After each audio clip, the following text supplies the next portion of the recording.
with real estate professionals in Chattanooga. And it's taken me 5 years to do it. But now because of that, I have this multi-million-dollar deal that I'm potentially looking to do. Right. So, and I'm not scared not to either, because I have all these people who will help me get through it. It's just like that 10 unit I'm working on.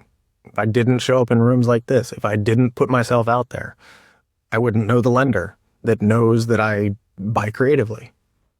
He ain't calling anybody else. Sweet. Start to finish, that'll be about a 6-month process.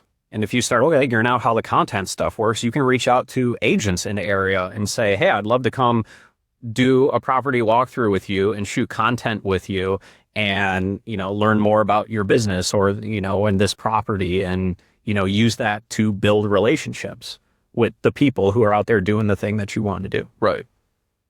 Go, They don't get to the point where people start reaching out to you. we'll find a bunch of properties that have been on the market for 60 days. Hey, can I help you with marketing? I'm trying to do this, but I want to help you in the process. Twofold. 1, you get content. Threefold. 2, you're making relationships. And 3, oh, hey, what do you think about this? Oh, hey, your dad's an investor? What about this? What about, well, I don't know. Would your sellers do seller finance? Would they do something creative? Dad just bought another deal or you just bought your first deal? And whether they say yes or no, they're probably going to go look at whatever content you've already created. And if they like it, they're going to reach back out to you or they're going to tell other people about it.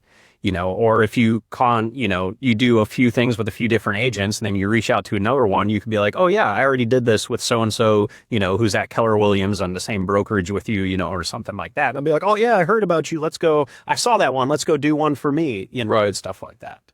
So You'd be very surprised. Other pretty boys like you in college have washed up dads like your dad right now.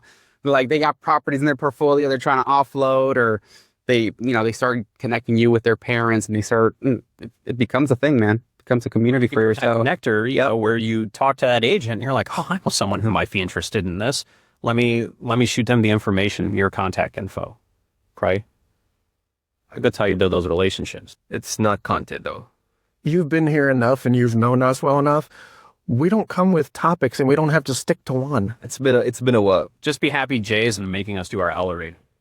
Yeah. I'm like holding myself back from getting on that whiteboard. I'm here. That's why he's sitting here doing this the whole time. How to acquire buyers for either lease options, more wraps. Anybody have any ideas? Anybody have any ideas about that? I'm not the expert. Call your lenders. Call lenders through their Lenders who doesn't qualify? Who have you worked with that doesn't qualify? Who might qualify but needs blah, blah, blah? They would love to work with you. So they spent their time trying to get all the paperwork, all the documentation, and they didn't get paid for that. I had properties available that might serve the people that are currently needing some credit repair. I have these properties. Credit repair companies. Mm-hmm, credit repair companies. Hey, I'd like to team up with you. And, these people that you're working with, I can bring another aspect to your business. Not, I need your information to promote my business. I want to do this to help your business, Mr. or Mrs. Broker, whatever. If you have somebody that can't qualify to purchase a home conventionally, I may have a way to be able to still put them in a home that we can both make money off of. And as soon as you say both make money, they'll listen, because anybody who's To sell for a wrap in Tennessee, and I called my lender. I was just like, hey, I got this house that I want to sell, essentially creatively. Do you have any recent applicants who were denied but are looking for a house in the area? He was like, oh, let me reach out to my team. One of the guys on his team called me within 3 hours. He was like, I got this client, married couple, the wife's American, the husband's from Mexico. His legal status was a little bit questionable, but he's like, he has a lot of cash because he doesn't trust banks that he's willing to put as a down payment, on a house. And I was like, oh, how much are we talking about? He's like, he's got $80,000 in cash that he's looking to put as a down payment. stuffed in a mattress. Like, we can work something. I think we can figure that out, yes. Okay, so loan officers, like lenders, and Credit repair companies. Think outside the box. Talk to people that are not real estate specific. Buy here, pay here car companies. They have a lot For sure. I saw a site too on Facebook Marketplace in North. All those posts that say dueño a dueño, that's seller financing. Look at dueño a dueño. Owner to owner. Dueño a dueño. Owner or to owner. Yep. That's the key word. Dude, I got a towing company out of Rockville under contract right now, 100% seller finance, found it on Facebook Marketplace. You don't know until you look. Yeah. And there's always something out there. I think we talked about it last month. Tech was like the red car theory. You never see a red car until you buy a red car. Okay. Well, you don't know what you don't know until you go look for it. And we've all got one of these things that's got literally the world attached to it. How many real estate agents go and show properties before the person's pre-approved just because they get excited and then they find out that their client doesn't get pre-approved? A lot. Yeah.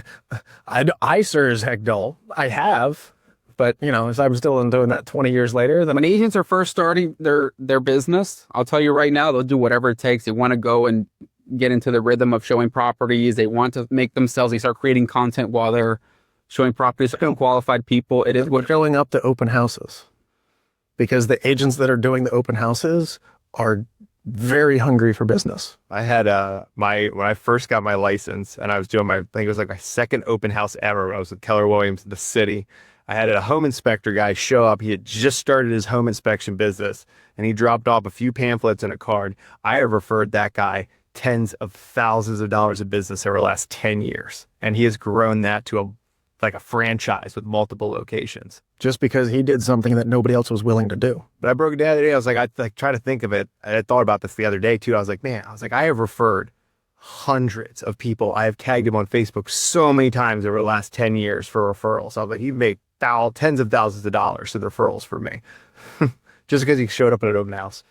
And I didn't know any other home inspectors at the time. He was The riches are in the niches. My property manager in Chattanooga sends me opportunities for clients that are like, yeah, I'm going to sell this property. Just wanted to give you guys a heads up. And they're like, oh, is it on market yet? And they're like, no, not yet. They're like, oh, we know a guy who might be interested in this. Can I provide him your contact information? Sure, no problem. Relationships. call leasing offices. A lot of they reject a ton of people, or they get 10, 12 applications per property and ask them, hey, can you reach out? Can you show this property to the. You talk to any realtor and you're like, yeah, I'll pay a referral fee. They will be your best friend. Especially ones who send out like a weekly newsletter. Just be like, hey, I'm looking to do this thing. Will you put it as like an off-market, owner financed opportunity in your newsletter? And if you bring me a buyer, I'll pay you, a referral fee or something like that. Sure. Absolutely. I would even say bandit signs. Owner financing. Oh my God, you'll get paid. Oh yeah. You will get a Google Voice number for that. You don't use your personal number on that Exactly. for multiple reasons. How much, what's the ratio of screening of deadbeats that you're going to have to go through with the signs? Yeah, I mean, just the same thing as if Probably 80%. would it through underwriting. Yeah.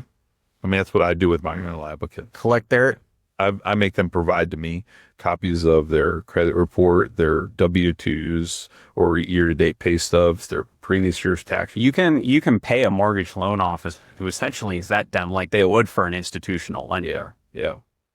It's just you're the lender. And that's an action step. So you're going to weed out all your deadbeats by making that really all that. Especially if it's like, oh, it's a 40 or $50 application fee. I was going to ask you, require, if you're going to have them vet kind of themselves by providing all this data, They're paying an application fee to me because I'm running credit and background on them. So they're paying me $45 plus they're giving me all that data. Yeah, but just don't be one of these terrible people out there who will do nothing but collect raise deck and be like, oh, I have $50 a piece and I got 100 people. That's $5,000 and I don't even have to sell the property with you. I'm like, hey, a piece of, I have a buyer right